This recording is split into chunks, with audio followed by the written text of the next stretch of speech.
Le dernier organite que nous allons étudier est le noyau. C'est le plus volumineux des organites intracellulaires et c'est aussi bien sûr le plus important puisque sans noyau, une cellule ne peut pas vivre bien longtemps. Le noyau est la partie de la cellule qui contient le matériel génétique. C'est donc son centre vital et c'est bien sûr une structure absolument indispensable à la vie des cellules eucaryotes.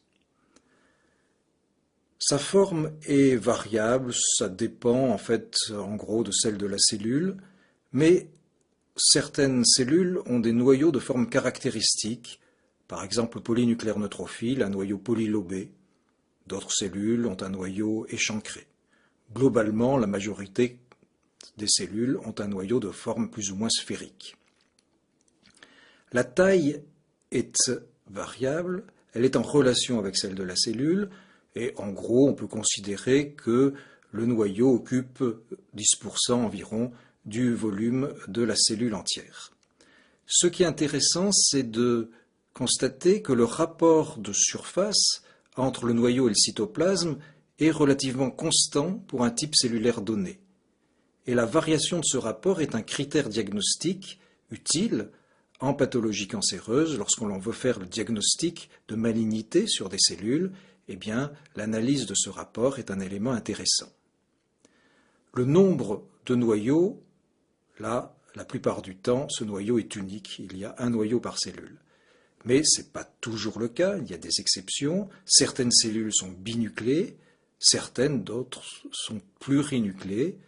Par exemple, l'ostéoclaste, donc cellule du tissu osseux, a une dizaine, voire davantage de noyaux. Ce noyau est individualisé en dehors de la division cellulaire et il va disparaître en tant que structure individualisée au cours de la mitose. Donc on va parler du noyau d'une cellule en interphase et décrire les différentes structures de ce noyau, l'enveloppe, le nucléoplasme, le nucléole et la chromatine. L'enveloppe nucléaire, c'est évidemment celle qui entoure le noyau, qui tente à l'isoler du hyaloplasme environnant. C'est une formation membranaire, mais qui est constituée de deux membranes séparées par un espace, appelé espace périnucléaire. Il y a donc une membrane externe et une membrane interne. La membrane externe est en continuité avec le réticulum endoplasmique granuleux et comme le réticulum endoplasmique granuleux, elle supporte des ribosomes. En fait, on peut dire que cette membrane externe, c'est un espace spécialisé du réticulum endoplasmique granuleux. On constate que la lumière du réticulum endoplasmique granuleux communique avec l'espace périnucléaire. Il y a une continuité donc avec le réticulum endoplasmique granuleux. La membrane interne, elle est connectée à la membrane externe au niveau de zones de réflexion d'une membrane sur l'autre et c'est à ce niveau-là que se trouvent des structures particulières qu'on appelle les pores nucléaires. Cette membrane interne est tapissée sur sa face nucléoplasmique, donc sa face interne en quelque sorte, par une assise protéique qu'on appelle la lamina fibreuse ou la lamina densa. C'est un maillage fibreux constitué de lamines. Les lamines, vous vous en souvenez, ce sont des filaments intermédiaires. Il existe trois types de lamines, A, B, C, et ces lamines vont avoir un rôle dans le maintien de la structure de l'enveloppe, dans sa dissociation au cours de la mitose, dans sa reconstruction et dans ses relations avec la chromatine. Sur la figure située à droite, on voit tout à fait à droite et en bas le noyau, et au niveau des flèches, vous repérez un pore nucléaire avec tout à fait au-dessus des flèches les deux membrane externe et membrane interne qui là sont particulièrement bien visibles. elles le sont moins visibles, ces deux membranes, dans la partie juste située en bas et à gauche des deux flèches. Une autre image du réticulum endoplasmique granuleux et de l'enveloppe nucléaire. En fait, c'est de cette image-là que j'ai isolé le pore nucléaire à l'instant. Donc vous voyez ici la continuité des sacs du réticulum endoplasmique rugueux. Le terme rugueux est le terme utilisé par les anglo-saxons. En français, on utilise plutôt le terme de granuleux. Donc réticulum endoplasmique granuleux qui est en continuité avec la membrane externe de l'enveloppe nucléaire. Sur ce dessin, j'ai représenté encore une fois les deux membranes, externes, internes, avec l'espace périnucléaire, et j'ai mentionné ici les différentes protéines de la lamina, donc protéines A, B et C, lamine A, B et C, qui sont donc en liaison étroite avec la membrane interne et également avec les fibres de chromatine, donc ils forment une sorte de pont moléculaire entre la membrane interne et les fibres de chromatine. Il existe donc au niveau de cette enveloppe nucléaire des pores, donc des ouvertures. Et ces pores sont issus de la réflexion des membranes externes et internes l'une sur l'autre. Et c'est bien évidemment à leur niveau que s'effectuent les échanges entre le noyau et le cytoplasme. Et ces échanges sont importants quantitativement et fonctionnellement, bien évidemment. La densité des pores, le nombre de pores, est variable selon les cellules, mais on peut considérer qu'ils sont d'autant plus nombreux que la cellule est active et donc que le trafic est intense de part et d'autre de cette enveloppe. Dans les cellules, habituellement, on peut compter entre 2000 et 4000 pores par noyau, ce qui est assez considérable. Sur l'image de droite, microscopie électronique après cryofracture, on voit les deux membranes, membrane externe et membrane interne, qui sont accolées ou proches l'une de l'autre. Et puis, vous voyez ces espèces de trous qui correspondent aux pores nucléaires. Il y en a dans cette petite portion d'enveloppe un certain nombre. La structure des pores nucléaires est assez complexe. C'est un ensemble qui a entre 30 et 100 nanomètres de diamètre et dont la structure peut être considérée comme étant celle d'un canal à 8 parties organisées en 3 anneaux.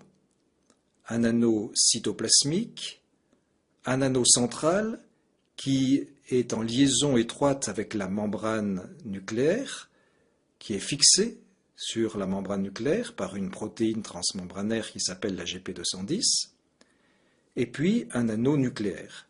Et sur chaque anneau sont situées 8 protéines. De ces anneaux partent des fibrilles, des filaments, qui sont dirigés soit vers le hyaloplasme, soit vers le nucléoplasme, où ces fibrilles vont converger vers une plaque dense. Ça forme une structure dite en nasse. Souvent, on observe une sorte de granule centrale qui semble obturer le pore. En fait, il s'agit du matériel qui est transporté. Il y a énormément de protéines différentes, dont la plupart commencent à être connues maintenant. Le rôle de ces pores nucléaires, c'est évidemment le passage des molécules du noyau vers le cytoplasme ou vice-versa. Alors il faut distinguer bien évidemment les molécules selon leur taille. Les petites molécules, celles qui sont inférieures à 5 kDa, diffusent librement, mais les molécules de taille supérieure sont en équilibre plus ou moins lent entre les deux zones et on peut considérer que le modèle de transport est celui du double diaphragme, avec un premier diaphragme qui s'ouvre lorsqu'il y a reconnaissance du signal de transport, et la protéine à ce moment-là va s'engager dans le pore, et à ce moment-là, le deuxième diaphragme va s'ouvrir quand le premier se ferme, et la protéine change de compartiment. Voilà une schématisation de ce pore nucléaire, donc où l'on retrouve les différents anneaux.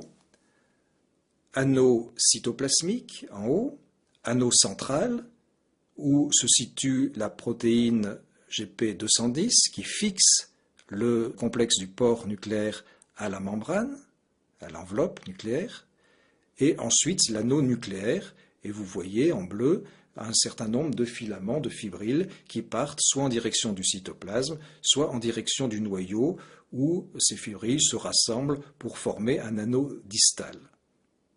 Bien évidemment, le transport est un processus actif qui est ATP dépendant, donc qui va consommer de l'énergie, et qui souvent s'accompagne d'un agrandissement temporaire du diamètre du pore.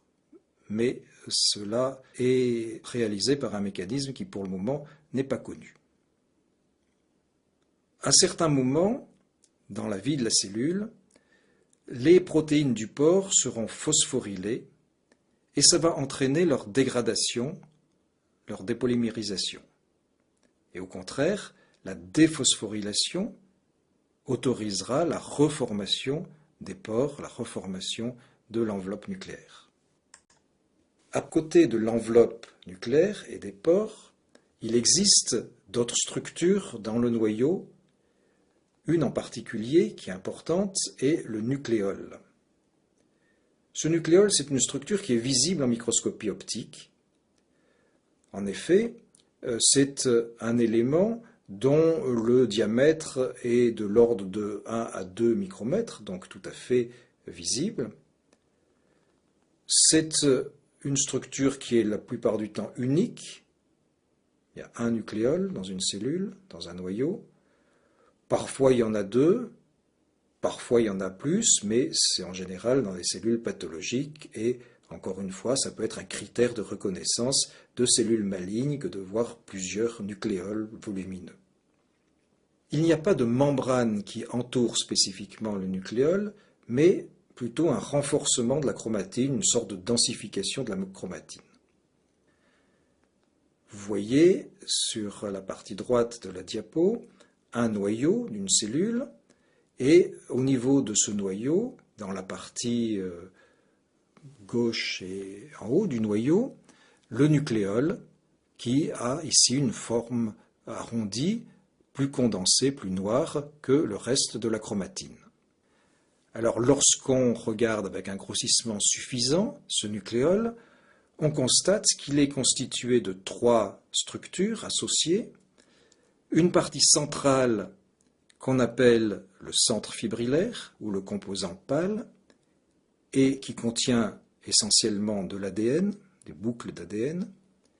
Autour de ce centre fibrillaire se trouve une structure qu'on appelle le composant fibrillaire dense, qui est une sorte de couronne, et c'est à ce niveau-là que se fait la transcription de l'ADN en ARN.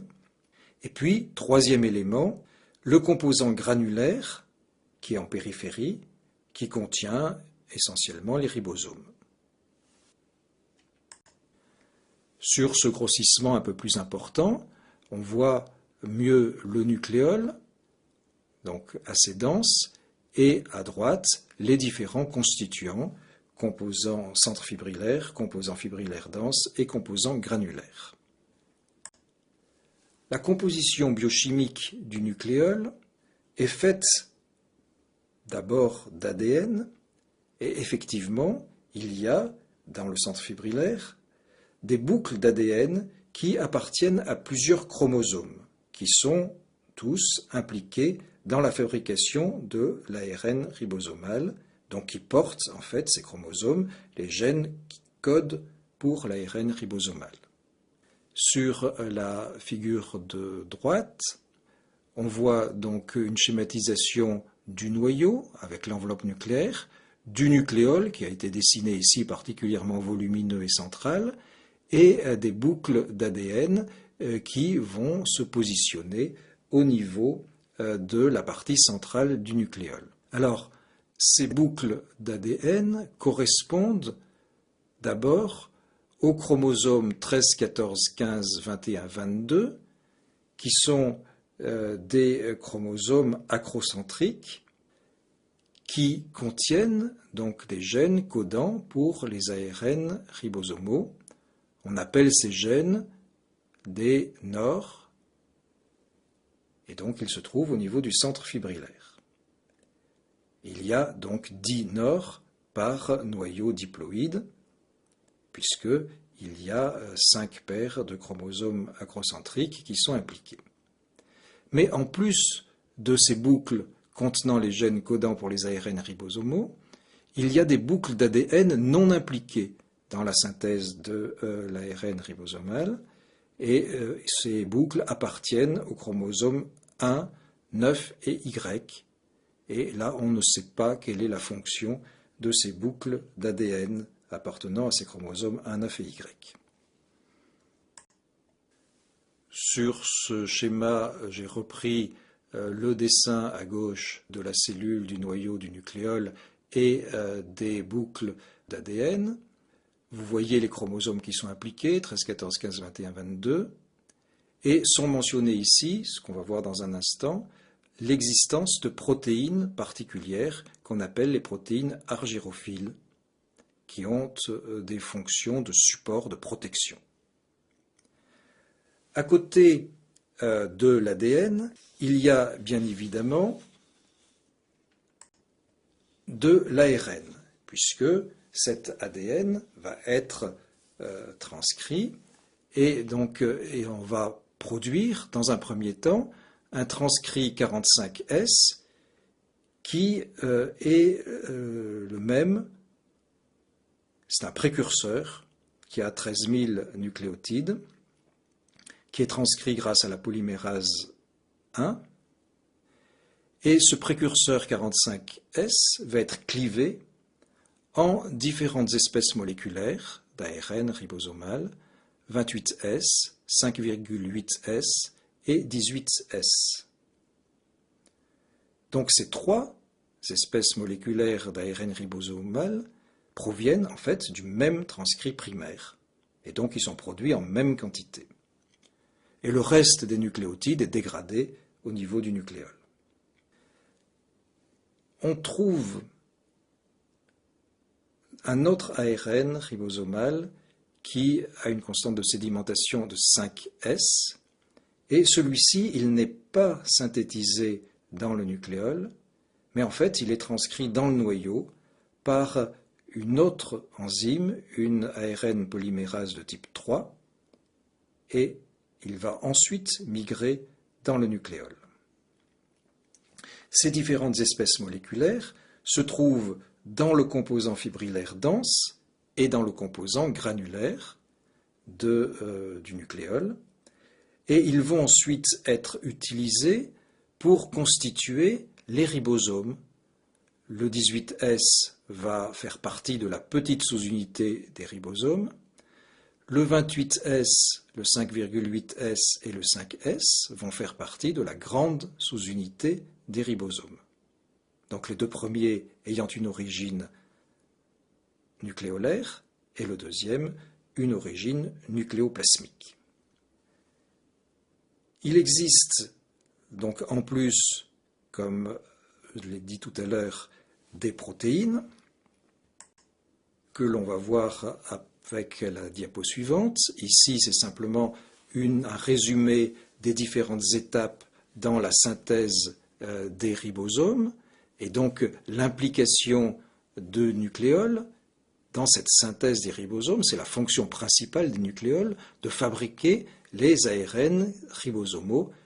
Et vous voyez ici, de nouveau, la boucle de l'organisateur nucléolaire, la transcription avec le précurseur, le transcrit unique ARN 45S, et ensuite la dégradation de ce 45S en différentes espèces qui rentrent dans la constitution, comme on voit en bas de la figure, de la grosse sous-unité des ribosomes ou de la petite sous-unité des ribosomes. Et là, vous constatez très nettement que l'ARN 5S a une provenance autre, puisqu'il est synthétisé dans le nucléoplasme. Les protéines. Il y a dans le nucléole un certain nombre de protéines, bien évidemment l'ARN polymérase de type 1, puisque c'est cette substance qui transcrit les gènes en précurseur 45S, mais il y a aussi des ribonucléoprotéines qui sont synthétisées dans le cytoplasme et qui sont utilisées en association avec les ARN ribosomaux pour former les ribosomes. Il y a des protéines qui catalysent les réactions, des enzymes diverses, et des protéines de liaison, dont certaines sont argyrophiles, c'est-à-dire colorables par l'argent. Elles ont des noms divers, la C23, appelée aussi nucléoline, la B23, et il y en a d'autres. Et ces protéines, donc, qui ont un rôle de structure, qui ont un rôle de protection, sont intéressantes parce qu'on peut les mettre en évidence assez facilement grâce à une coloration à l'argent. Et donc ce qu'on met en évidence, c'est des espèces de spots, comme vous voyez ici sur la figure de droite en fluorescence. Ces spots verts correspondent en fait à une mise en évidence des organisateurs nucléolaires. Comme ils sont mis en évidence par une réaction à l'argent, on les appelle les agénores. Et vous voyez ici, dans des cellules tumorales, ces spots sous la forme donc de ces grains verts fluorescents. Le nucléole évolue au cours du cycle cellulaire. Effectivement, quand la cellule approche de la mitose, la taille du nucléole va diminuer et le nucléole va complètement disparaître à la fin de la prophase.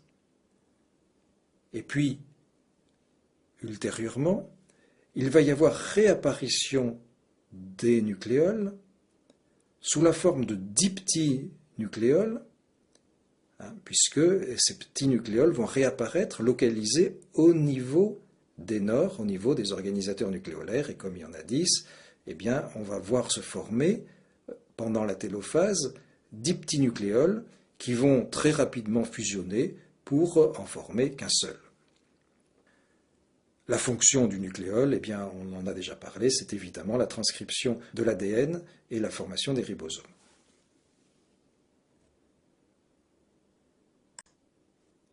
À l'intérieur de l'enveloppe existe un liquide, plus ou moins visqueux, qui s'appelle le nucléoplasme. En fait, sa structure est mal connue, il y a très certainement une trame protéique, et puis tout un ensemble de protéines qui interviennent dans les différents processus de la réplication, de la transcription de l'ADN.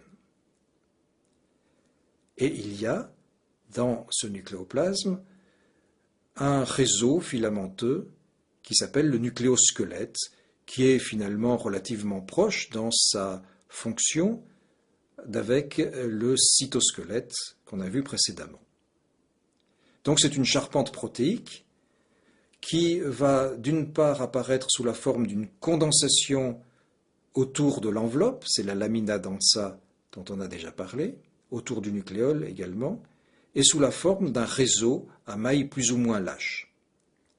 Donc j'ai repris le schéma qu'on a vu précédemment pour voir cette condensation autour de l'enveloppe, donc qui est dessinée ici en rouge. Par contre, je n'ai pas représenté le réseau à mailles plus ou moins lâches. Ce réseau est composé de lamines A, B, C. Les lamines A et C sont produites par un même gène, la lamine B par un autre.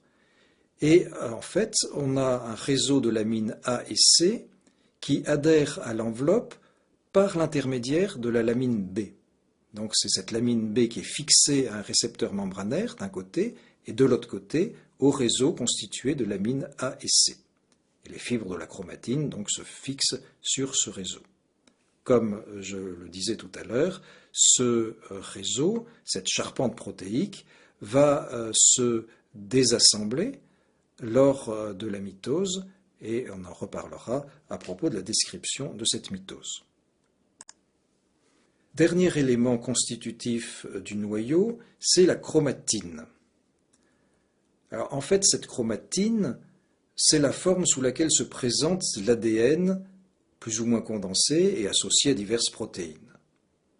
La chromatine représente les chromosomes qui ne sont pas reconnaissables en dehors d'une période très courte de la division cellulaire.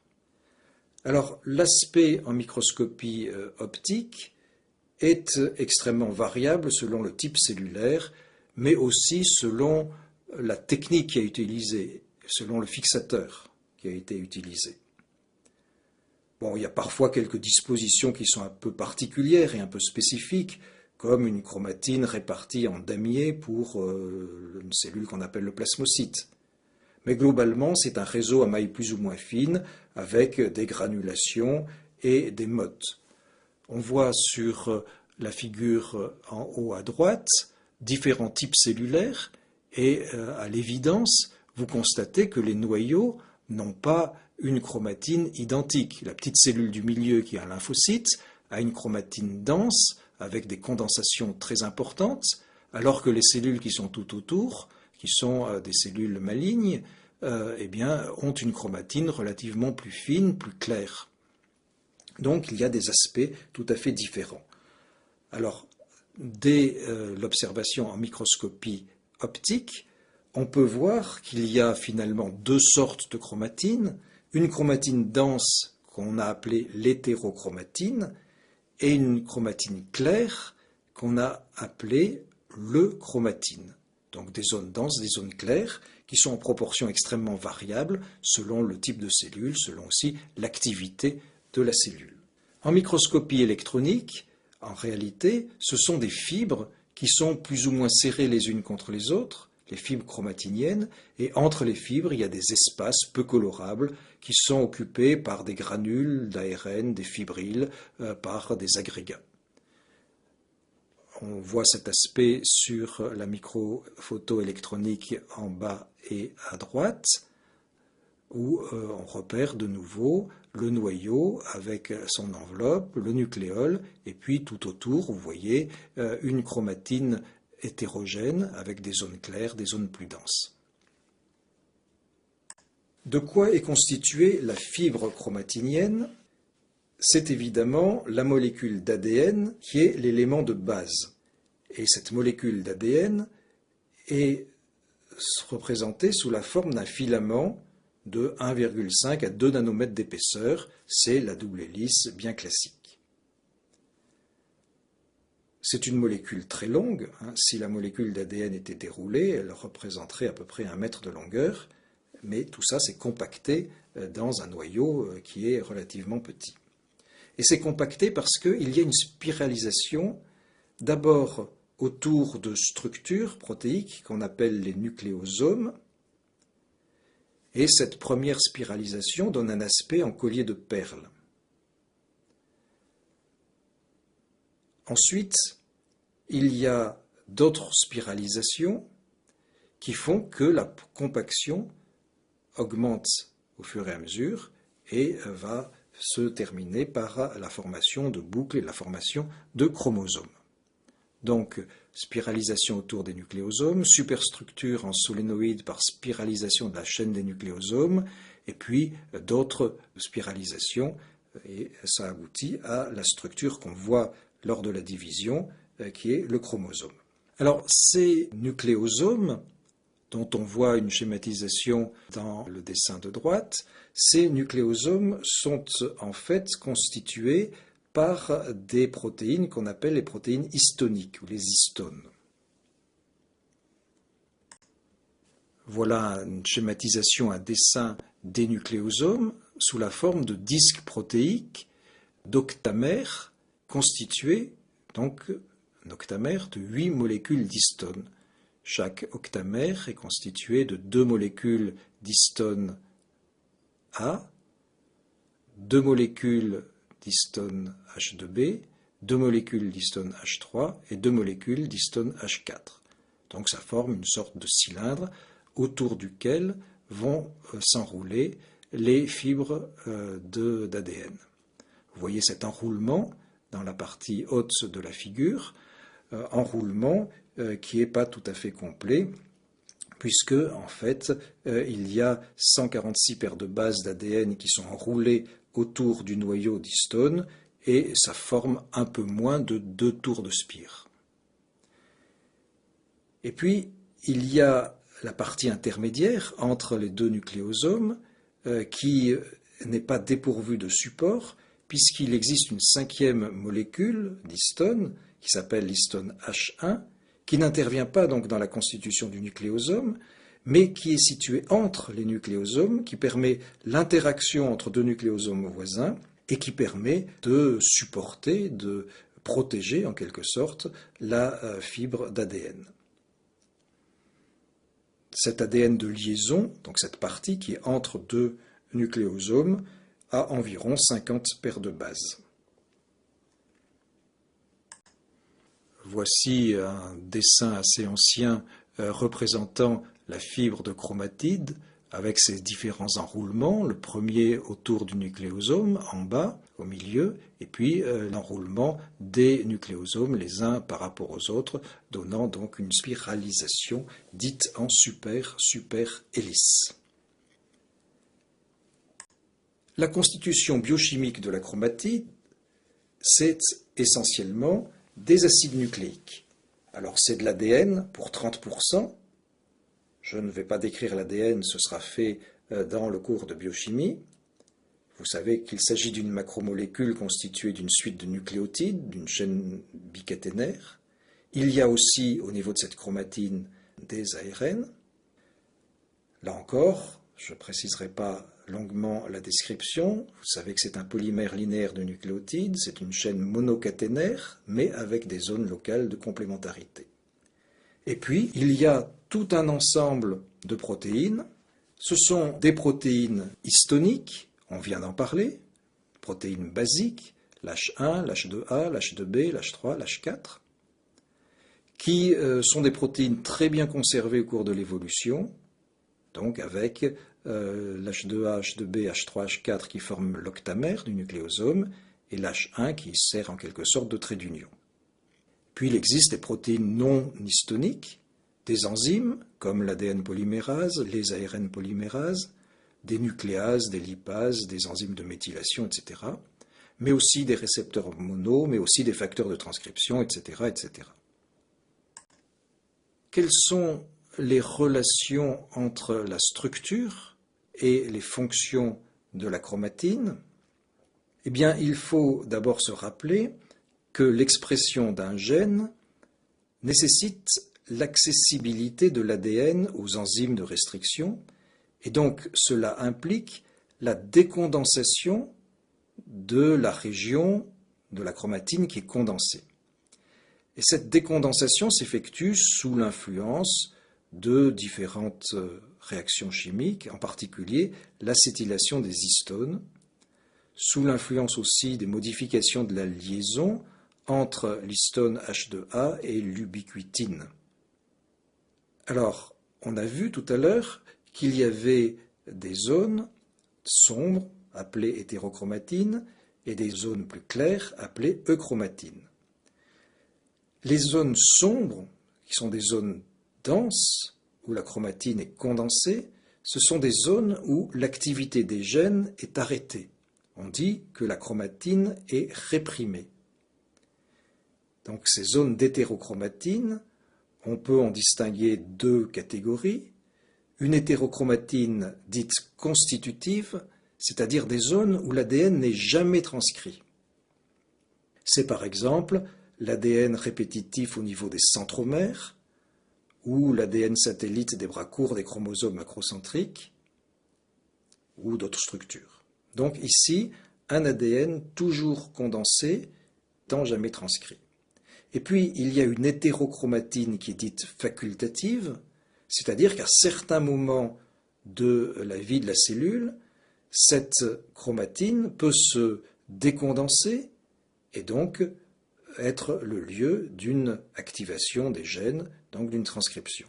Et puis à d'autres moments de la vie de la cellule, cette hétérochromatine reste condensée et donc reste inactive. Les zones claires, donc les zones de chromatine, ce sont les régions où l'ADN est transcrit, et on peut considérer que c'est d'abord le chromatine qui se réplique en début de phase S, et vers le milieu, la fin de la phase S, c'est l'hétérochromatine qui se réplique lors donc de la multiplication par 2 du contenu en ADN. Alors cette hétérochromatine, à quoi sert-elle? L'hypothèse actuelle est de dire que c'est un rôle de protection des régions vitales du génome, que ça permet aussi d'établir des relations entre les différentes régions chromosomiques. Mais cela, c'est un petit peu flou et ça manque un peu de précision dans les connaissances. Donc, il manque à ce cours toute la description biochimique de l'ADN et de l'ARN, mais cela, vous devez vous reporter au cours de biochimie pour avoir le détail de tout ce que cela concerne.